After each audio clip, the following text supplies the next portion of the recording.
Hey guys, welcome back to my channel. As you can tell by the title, we are doing a bit of a different video today. We're doing a sit-down chit-chat. I've been reflecting a lot since 2025 has started and being in my 30s. I've just been thinking about my habits that I've been incorporating a lot more now that I am in my 30s. I wanted to talk to you guys about some habits that I wish that I started in my 20s. So if you're in your 20s, hopefully this video is helpful for you.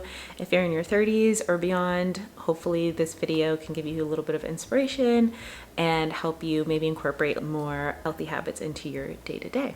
So I broke these habits into 3 categories: physical health, mental health, and like a lifestyle category. So we're gonna go in order, starting with physical health. And just to give you a little bit of reference, there's about 3 habits in each category. So it's not a super long video, and I'll make sure to leave bookmarks down in the description so that if you want to skip around in the video, you can. So let's start with physical health. Number 1 habit I wish that I started in my 20s would be prioritizing sleep. Some of you may know this, but I did go to college for about 7 to 8 years. During that time, I was not prioritizing my sleep. Pulling an all-nighter low-key was a badge of honor. Now, being in my 30s, I'm realizing that 7 to 8 hours of sleep is the best free beauty hack and mood stabilizer out there. Now, I've been trying to be in bed by like 10:30, 11. It does not happen every night, but I've been able to just like feel better, have more energy, and realizing that your sleep is really when your body, your brain does like a full reboot, a reset. And so sleep has just become a true non-negotiable for me, and that's just something I wish that I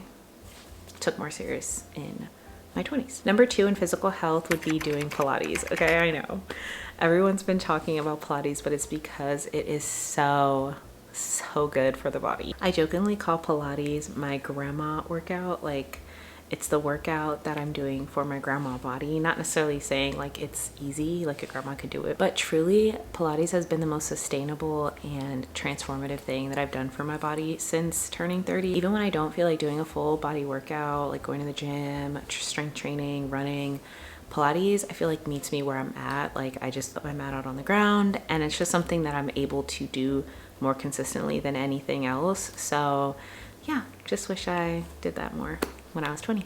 Number 3 in physical health would be eating intuitively. Heavily in my 20s, I would just eat out of boredom or out of like, out of comfort because I wanted to snack. I'm a heavy snacker as well. But now I tend to ask myself, am I actually hungry? And if I am, what is something I can eat right now that has the highest amount of protein, the best macros, and is going to keep me fuller longer? So that's definitely something that I've been trying to incorporate more going into my 30s. Okay, let's move into mental health. So first and foremost, the habit that I wish that I started in my 20s around mental health would be practicing consistent mindfulness, prayer, meditation, whatever that may look like for you. For me, it's more prayer. Like, even just taking 5 minutes a day to just slow down and be in your body, take a few deep breaths, maybe turn down the music, turn off the TV, and just kind of like be in the moment. That has made such a huge difference in my mental clarity and like overall stress levels. I mentioned in other videos, back in college, I like went bald from stress. So I've definitely taken a hit when it comes to stressing myself out and not being mindful or feeling good in my body. And I've also learned that mindfulness isn't about like stopping your thoughts and like turning everything off or trying to turn everything off, because low-key that's like impossible, at least for me. But it's about like taking an intentional pause and just like being like, am I okay right now? Number 2 would be journaling, or like having a gratitude practice, a journaling practice. I've always been a big journal girl, like a big like planner, agenda, journaler. I've always had my own journal, right? I've always had a space where I could go and journal consistently, but it's the consistently part that I was missing before. I wouldn't go to my journal every single day. I would only go when I had like a ton on my mind or I was stressed out, and I was like, I need somewhere to put this. But now I've found that going to my journal, regardless if it's negative emotion or positive emotion, I just go as part of my routine to my journal, revisiting those pages and just getting my thoughts out on paper has made such a big difference in my mental health. Okay, number 3 for my mental health. I wasn't really sure where to put this one, but I feel like it is kind of mental health because it's helped my mental health. So number 3 is reading more fiction novels, okay? Whether that is like romance, fantasy, both. I don't know what your genre of choice is, but mine is right now is fantasy, like romance. I was reading ACOTAR. Well, I am reading ACOTAR at the moment. I'm probably late to the party, I know, but I'm on the last book. Don't spoil anything for me. I heard it's the best book. I don't know. I've just found that fiction is like my mental vacation. Like I get to just like stop and like go somewhere else for a second. And I realized that reading is one of those things that like forces me to only do that thing. I'm a multitasker. I like to do like a million things. Like if I'm watching TV, I'm also on my computer, I'm checking my phone, I'm having a conversation, like I'm doing too much.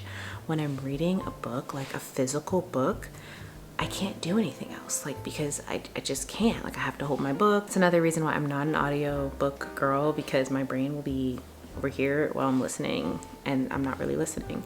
So reading a fiction book, just hits different. More fiction, less self-help books would be number 3. Things that I wish that I did more in my 20s. Okay, let's move on to lifestyle. So this one was hard. I had to choose 3 because there were so many, but I narrowed it down to 3.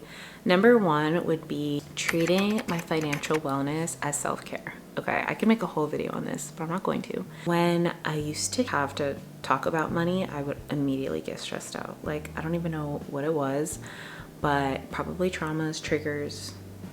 Money was not a fun topic for me. But realizing like having those discussions about money with my partner especially has been so liberating. Like being intentional about budgeting and sticking to a budget, reviewing my credit card statements, reviewing my finances. Something that I've implemented is Rocket Money. It is not sponsored. I'm not about to go into like a whole sponsorship spiel, but I have been using Rocket Money out of my own coin, out of my own pocket. My husband and I share an account and we have all of our bank accounts on there, and we're able to see everywhere our money is being spent, allocated.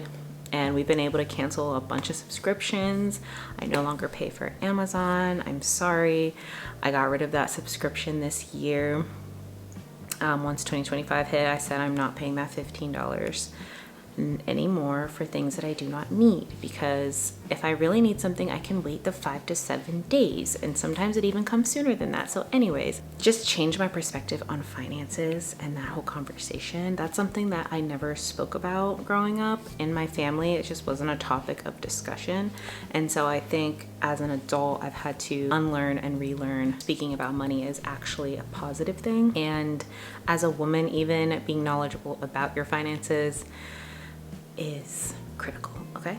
I also recommend a book called Worthy. I'll put it on the screen here, by Nancy Levine, I think is how you say her last name. My best friend and I are doing like a little book club, just the 2 of us. We're reading the book and we're going to like discuss our thoughts, like what we've learned. It really goes into the psychology around money, so if you're interested, I'll leave it linked below. It's actually been such a good book so far, so, and it's on audiobook on Spotify, so I just said how I don't listen to audiobooks, but with the self-help stuff, I can listen to audiobooks, not the fiction books. But yeah, check that out if you're interested. Okay, number 2 in the lifestyle category would be decluttering often. Okay, in my 20s, I was the queen of buying cheap and often. Like one-time outfits, one and done, like one wash, and it no longer can be worn. As I go into my 30s, I've learned that those quality pieces are unmatched, and it's just so much better to have like minimal clothing that you're actually wanting to wear than like a bunch of cheap clothing that you never wear, and that's just like cluttering your space. With decluttering, I realized it's not like getting rid of as much as possible and like having less stuff. It's just like being more intentional about the stuff that you do have, and like whether or not the things that you have a place in your home, or like have space in your home. So yeah, just decluttering regularly. And last but not least, in lifestyle, I would say my 3rd one is learning creative hobbies, like just for fun. Yeah, hobbies like coloring and scrapbooking, like things that I used to love when I was a kid, just for the mere fact that it brought me joy, is like crazy. And what this has done for me is it's allowed me to turn off the never-ending to-do list and just like, again, take a pause and do something for myself that like doesn't have to be on camera, it doesn't have to be like shown to anybody else, and it just like turns on a different part of my brain that makes me happy. So yeah guys, that's all I have for you today. Those are the 9 habits that I wish I started sooner in life, and some of these I did start in my 20s, I just didn't maintain those habits. So if you are in your 20s, 30s, or beyond, even younger than 20 maybe, and you're watching this video, I highly recommend, as a 30-year-old, I am 30, big girl era, okay, I would highly recommend that you figure out what are some habits that maybe if you were in my shoes, you would be like, man, I wish I did more of that when I was 20, and maybe incorporate those this year so that when you are 30 or beyond, you're not like, dang, I kind of wish that I did more of that, and like really took the time to prioritize myself during those years. So yeah guys, those are my 9 wellness habits I wish that I started in my 20s, but we're in our 30s and it's not too late to implement them into our life now.